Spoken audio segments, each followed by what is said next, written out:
I'm Noel Gough. We live at 5 Small Street, West End in Kimberley. My daughter committed suicide. I would like to tell our people in Kimberley and the rest of Africa our story of heartbreak. And God the Holy Spirit. Amen.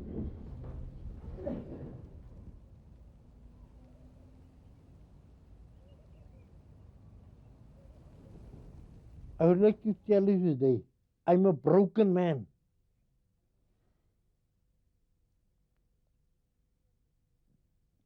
Before my daughter died, I was young. I was not so very young. I was 50 years old. I didn't have a gray hair. Look at me today. My child's death broke my heart. On Friday, the 4th of July, I came about 1:45. I saw Felicity in the study, so I asked her. First, she didn't go with the other kids. She said, no, that I'm tired. So I went into the study. I asked Felicity, are you ill? She said, no, Daddy. I'm just tired. I went to the butcher. The butcher was full of people. I met a friend there. But as I was coming down Toronto Street, I saw the people there. So I said, what's going on? So my sister-in-law answered, it's Falai. She asked, what about Falai? In the house.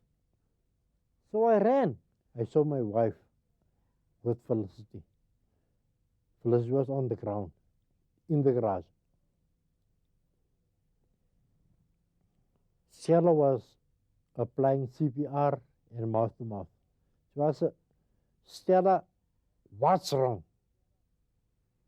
She said, Goy. She hanged herself. And I saw the rope. I won't tell today. The rope that my daughter used was a rope that I gave to her because she asked me that as a skipping rope. I cut it from a sheaf that I had. And I know it because I burned the ends. But I didn't teach my daughter to tie knots. But one thing I can tell you today, she tied the perfect knot.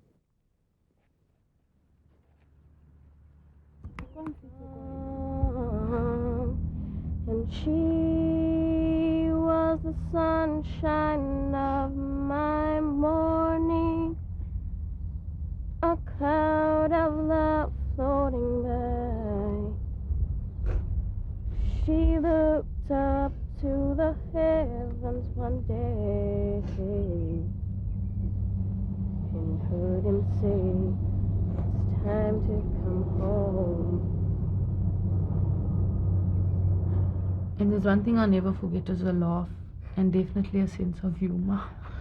I think that is something that we miss the most about Felicity. She was a person that was always outgoing Honest. and honest, and was a person that you could talk to. And if you have a problem, she would always be there by your side. Witty.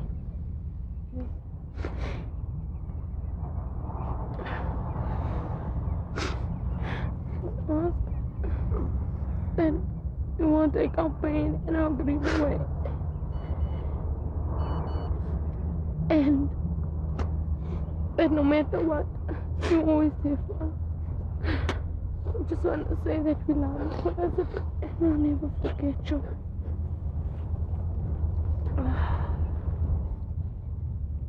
She always told us what kind of music we must play at a funeral and what she wanted us to wear, the colors and things like that. She wanted blue tops and blue and black wear to wear to a funeral. She always wanted that. And she didn't even leave like a letter or a note or something to say what the problem was. She just left us with a question mark. That is what I don't understand. Her parents are heartbroken They seriously, there's no word to explain how they feel right now. It's too much pain to deal with. Teenagers think that it's in fashion to commit suicide. So many people, or so many teenagers have tried to commit suicide now. And I think that there's no reason in this world that can lead you to commit suicide. There's no problem so big that the only way out is death. Kimberley, capital of the Northern Cape, a province known for its mining riches. With a population of just over 200,000, Kimberley is also marked by high unemployment and a lack of opportunity. With little or no recreation facilities, many young people are caught in the cycle of violence, drug abuse, and depression. Many say they have no one to turn to for help. During the last 3 months, the Kimberley Hospital saw almost 150 suicide attempts. 49 of these successful. At least 10 teenagers a week try to take their own lives. Mornings. Morning. Where is the patient for the social worker?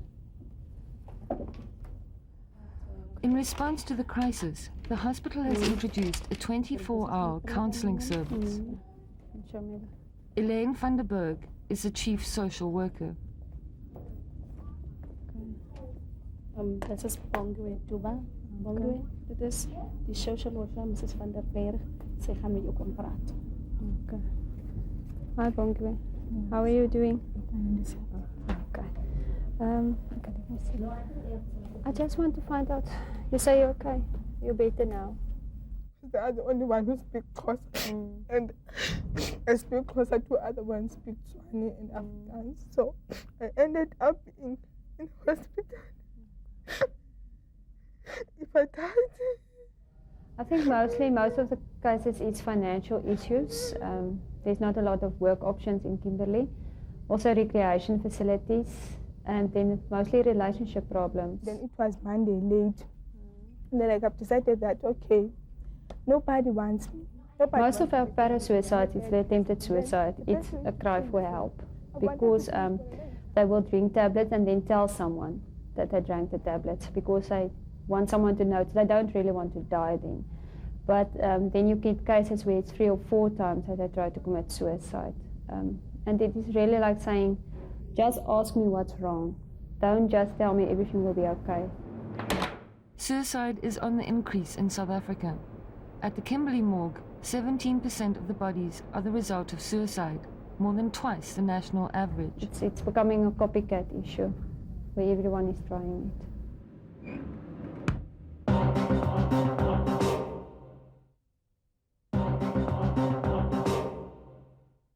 This afternoon we'll be doing the poem by Wilfred Owen, Anthem for Doomed Youth.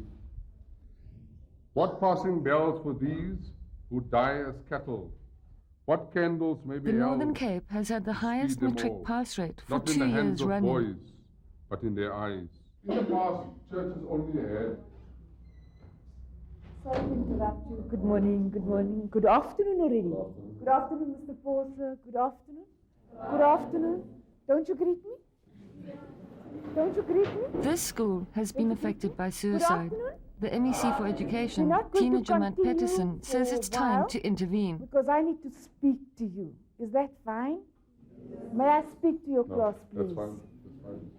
I haven't told you to sit down. No, I haven't told you to sit down. I haven't told you to sit down. Is this your uniform? Is this your school uniform? I'm looking for your school uniform. And all I see is a motley collection of colors. You may sit down.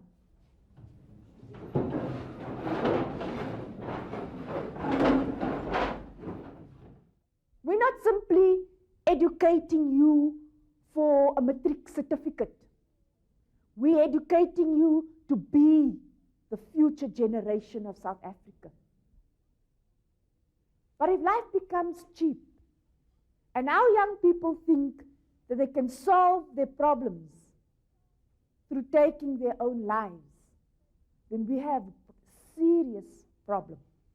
We cannot close ranks or sweep it under a carpet. we have to look at it very seriously. We had the lost generation. Have you heard about the lost generation? The youth of the 70s and the 80s were called the lost generation. You are the freedom generation. Do you know you're the freedom generation? Now we're going to rap. We have a group of people who are doing very well. But certainly the cracks are showing. And if we've been in government for 10 years, if we have a decade of freedom, and we have an increase in teenage suicide, then there's something amiss. I think we have failed our young people somewhere along the line. I'm concerned about this. You want nurses, lawyers, not to forget me. This is often accompanied by 195 pupils have attempted suicide in the last 6 months. In response, the Education Department has launched a campaign. Here, teachers are being trained to deal with suicide. Is that it's really a strong learner. It's a positive learner. It was a learner that was perhaps a leader in his or her peer group, and now she's gone, and the friends can't cope. So we must also think about the others in the community and around us. We also say for each suicide, there's up to 100, and among teenagers, we can take it up to 200 people that will attempt suicide.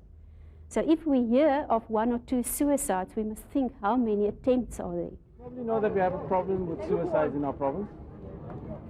And I'm sure you know of a child or 2 that have attempted suicide. Well, I think there's been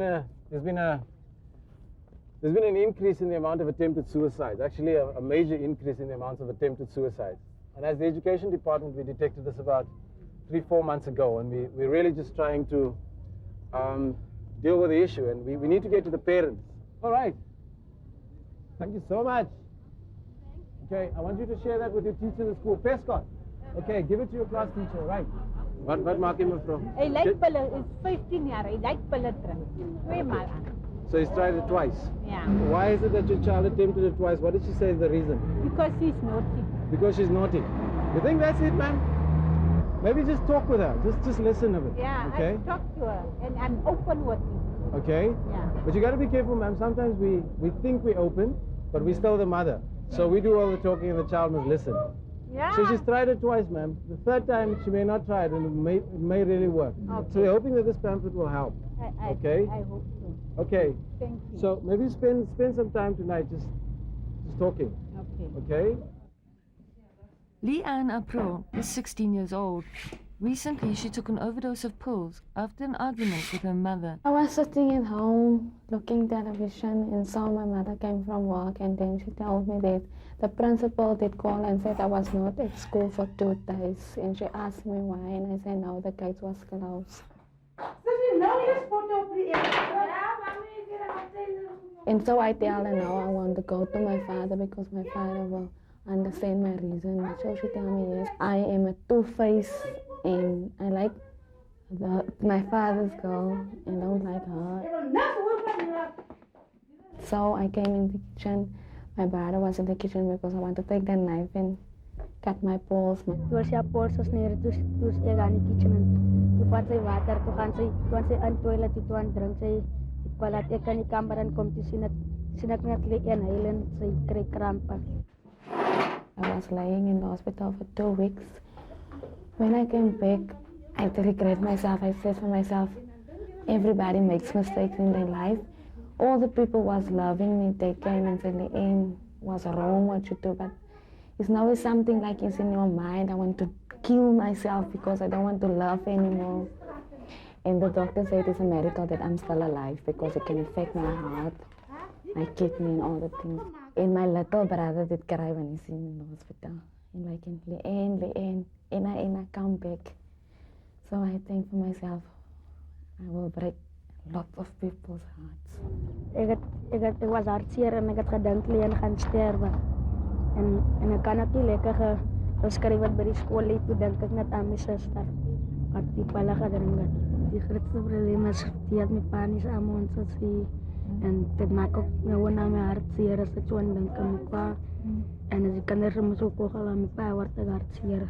Ek wil my dood maak van. Ek wil ook vir my ma kom werk. as ek groot is in die res van my lewens spaar doen vir my kinders. Nou wil ek die dinge doen aan my pa gedoen het nie net so vir onlos en loop en na 'n ander plek toe. Ek wil daar is vir my kinders en ek wil werk. Some of Leanne's friends have also attempted suicide. Hello. Yeah, and I used to be a flop. I don't think this is a place for a young person to grow up in. Because there are a lot of problems going down here. I mean, the crime rate is very high here. Drugs and all that type of things. Only thing that the young people is doing is going to the club, jolling with their friends, and all those things. But yes, no things that the young people can really do. The youngsters, they usually go to club. That's all they do, go to club. Intoxicate them to the bone. Yeah. I think teenagers are making suicide a habit. Because, like, if they just have an argument with your parents, then they try to kill themselves. Ek was 9 toe my broer hom geskiet het. Where I was like in upset and I feel emotionally and all that. So I tried to seduce me with the tablets. Die pille wat ek gedrink het was nie nou pille wat jy sou toe iets aan hom maak nie. Nou en dan voel ek kan my lewe ook self vat. That time you don't think what you're doing. You just go for it. 'n Mens dink dit is lekker om dit te doen, maar jy weet nie van die nagevolge. Wat maak dit aan die mense wat agterbly?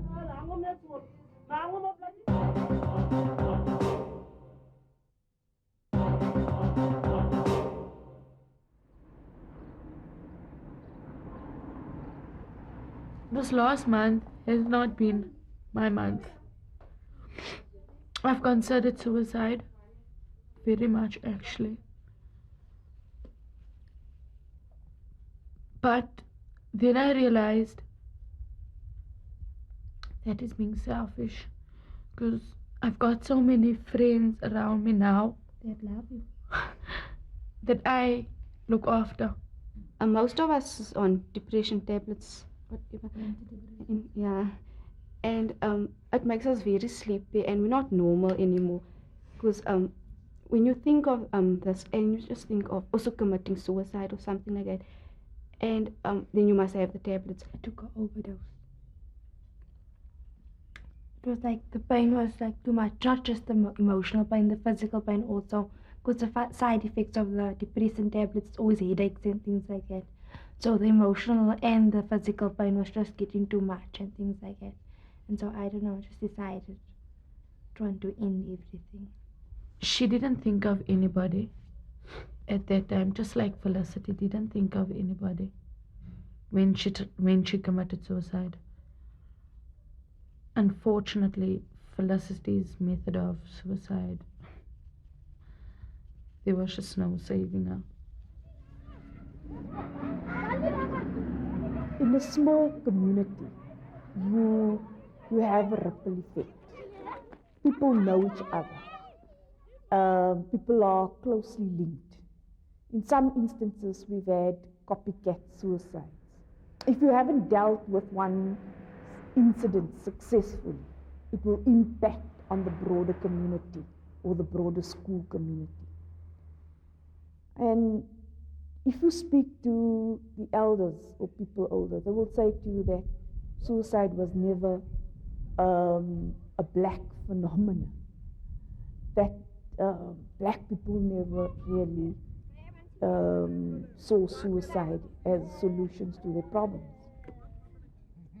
So how do black people address this problem if it has never been part of our cultural heritage?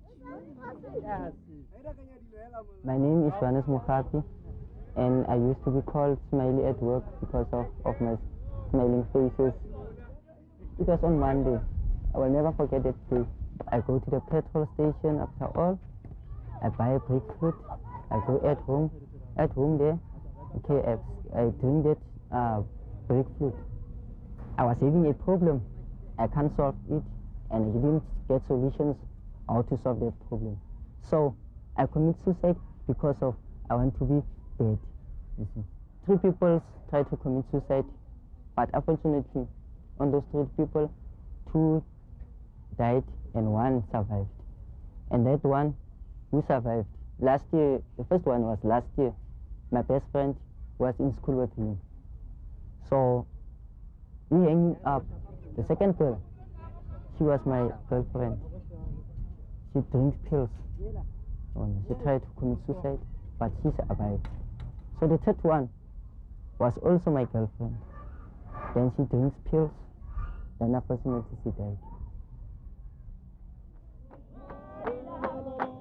After his attempt, the hospital social worker encouraged Smiley to join a group. Okay, Elaine, she told me that, okay, what are you doing with your spare times?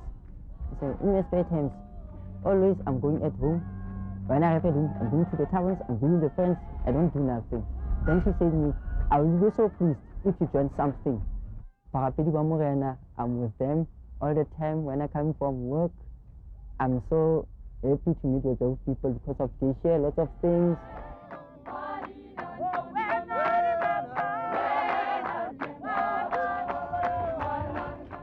I have big dreams.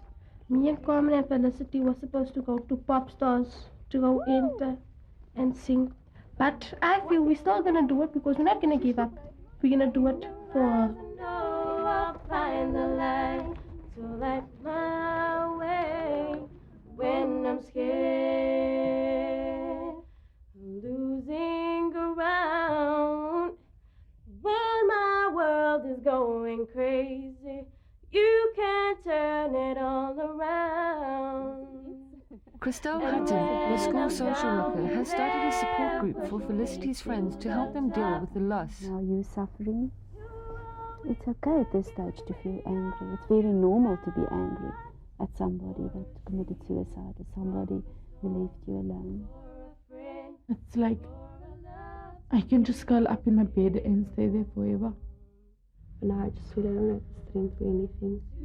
If I had gotten her to turn around, if I had picked her to come back, maybe if I was a better friend towards her, then maybe she would stop here today.